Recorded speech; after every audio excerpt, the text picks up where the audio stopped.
Here we go. The final 2 weeks, thanks, Greg, have arrived, and we are 15 days out from Election Day, and though Trump trails Clinton by 5 points in the latest average of national polls, he remains extremely confident that he can pull off a victory. Just in case you haven't heard, we're winning, not only Florida, but we're going to win the whole thing. Early voting in Florida begins today through the 5th, so make sure you get out and vote. Who's voted already? That's not bad. Well, you can do it early, because if you're not feeling well on the 8th of November, we don't want to take a chance. But if you're not feeling well, get up and vote. Who cares, right? All right, well, the Republican nominee is laser focused on Florida, the nation's largest battleground, where he currently trails Clinton by 4 points. He's holding 5 rallies there in 3 days. A lot of pollsters and pundits have tried to count him out, but his campaign knows he can clinch 270, the magic number of electoral votes needed to win the White House. Our path is Florida, Ohio, Iowa, North Carolina. You add Nevada there, you protect Arizona and Georgia. You look at New Hampshire and Maine, too, where the congressional districts there are split in the way they award their electoral votes. And then we're also going to continue to visit Colorado, Virginia, Pennsylvania. The fact is that this race is not over. Many in the media want to say it's over. For the 12th time, they're counting Donald Trump out. We're not giving up. We know we can win this, and we are certainly not acceding to the same chattering class that's been wrong about Donald Trump for about a year and a half. Okay, so Kellyanne obviously was very busy over the weekend and last week in talking about this chattering class. Eric, people, the naysayers that say that Trump can't get it done, we updated our read there to say it's 5% now based on the Real Clear Politics average of polls, because that included the CNN poll that just came out. So how do you see the numbers? So, again, you have to look at it. She's right about you have to win Florida, Ohio, and North Carolina. Must-win states. If you don't win there, then the game's over. No matter, there's literally no path if you don't win those 3. And then there's a combination of either Pennsylvania, either Michigan, or a couple of the smaller states that would give you a potential path. But those are 3 must-wins, and they're all within. Ohio, they're dead tied. Florida, you said down by 4, but that could go either way because that's within margin of error. North Carolina, margin of error. Again, but here's the thing I see. I keep hearing. Like today, right before we came on air, I was watching, it was Clinton campaign talking about stepping up their transition team. Really? You're counting the win already? You have 15 days, the way these polls have swung, the way one thing can change, massive momentum and direction, and you're stepping up your transition team, meaning you're going to, take over, you're ready to start taking over? Come on, it's not over yet. Towards the end of the show, and stick around, I'm going to tell you how these polls work, how internals, you have to dig deep into the internals of polls to really understand the polls. It's anyone's game right now. All right, so Dana, what do you think of these latest developments? And is the race tightening, 15 days left? How does it look to you? There's not a lot of time for it to tighten. No. And I would say that the lead is pretty substantial. I mean, 5 points is a lot to try to close, but I'm not going to say it's impossible. And I think also, on Friday when he was at that rally, he had the debate, then he had the Al Smith dinner. On Friday when he was giving a speech, might have called it a rally, he didn't seem all that high energy to me. But I think the weekend did him some good. And if you saw him there in Florida, he's funny, he's engaged with his crowd. They have extremely enthusiastic rallies. The one thing that they don't have that the Clinton team has in spades, and this is also not just the Trump campaign, but the RNC versus the DNC, is staff and mobilization. So now, as he was saying, he asked how many people have voted. And we're going to talk a little bit later about Katy Perry going to Nevada. And so she's trying to make sure people can vote, because early voting is really important, especially for Democrats. Democrats seem to really like early voting. Republicans traditionally love to show up on that day. Though the military ballots that are coming back right now look pretty good for Trump in Florida.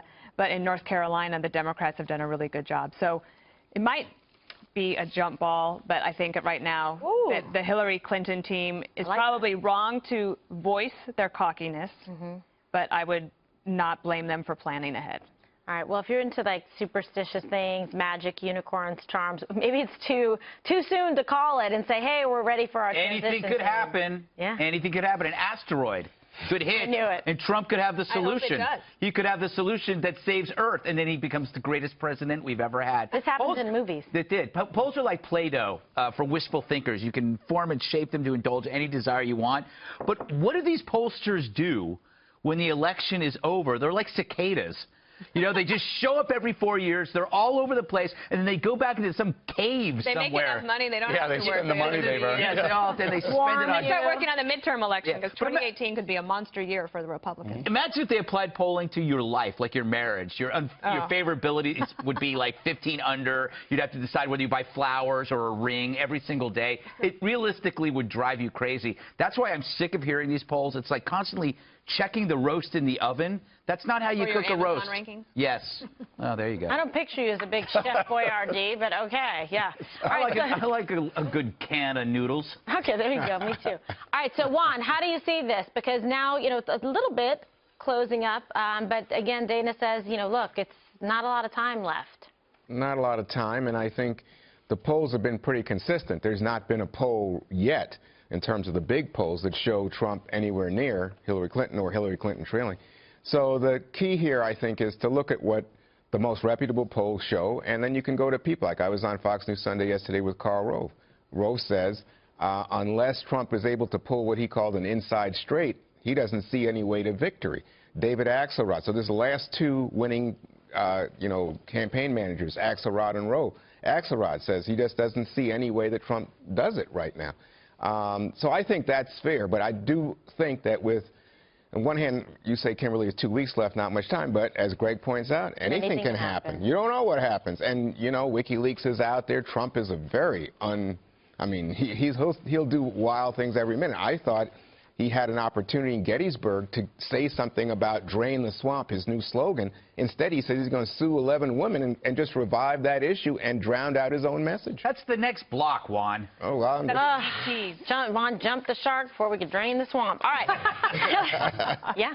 Hillary Clinton, I know, I love the swamp people, though. Hillary Clinton campaigns in another swing state today. New Hampshire's is a big one. And although she says she doesn't think about responding to Trump anymore, she had a lot to say about her opponent earlier.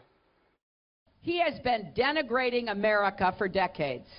It started before he ran against me. It started before President Obama took office. In fact, back in 1987, he spent $100,000 on an ad in the New York Times criticizing President Reagan. He said, and I quote, "The world is laughing at America." Does that sound familiar? This is someone who roots for failure and takes glee in mocking our country, no matter who our president is. Okay, how about Clinton's messaging right now, Dana? Well, How's she doing? I get it. She's like got a stump speech and stuff, but if she really is as cocky as they are progressing, then why not have a little joy? Have some fun, you know, and get out there and have a good time. Like everybody behind her was like, we're so mad. I just, you know, have a little more fun. Lack of enthusiasm or kind of I don't know. I don't think that her voters are not enthusiastic. No, from Hillary. Oh, from her? She doesn't seem so. I just feel like she could have a little more fun. I'll tell you what. Oh, that's a good show. Tell you what. Hear about that. Besides being a great show on Sunday, I'll tell you what. Do you see Elizabeth Warren right there? She introduced Hillary Clinton. Yeah. She was good. They weren't in matching jackets. The Republicans are very lucky that Elizabeth Warren is not the vice presidential pick, or even the nominee at this point. She really has it going on. Yeah. I got to tell you, you're just engaged. I disagree with every single thing she stands for, but I have to tell you, she delivers it with the passion and the intensity that Barack Obama did. And she's not afraid to say some things like Trump-like things. Yeah. You know, she's talking about nasty women today. Yeah, she gets after it, and when she goes on her little Twitter thing, the two of them go back and forth. It's been a while since that. But this is the hypocrisy of the left. You know, she's talking about the denigrating nature of Donald Trump. What she's really talking about is how the right has learned from the left. You know, I always talk about how the right thinks and the left feels, but this is an advancement that the right has somehow stolen Saul Alinsky tactics from the left. This is a new generation of active voters, and I think the left are fearful to see that they no longer corner the turf in anger and dirty tricks. I mean, Trump is as dirty as they are, and I think that kind of threw them off, and I think you're going to see that in the future. All righty. Dana, I just realized that you are sitting on a unicorn pillow. That's my pillow. Likely communicating with his unicorn. I have used this pillow every day since we've been on this show. I never saw the spike sticking out. That was a gift from a Red Eye fan from many years ago. See, these gifts don't go to waste. Mine, I eat. All right, over the weekend, it's true, they're all food.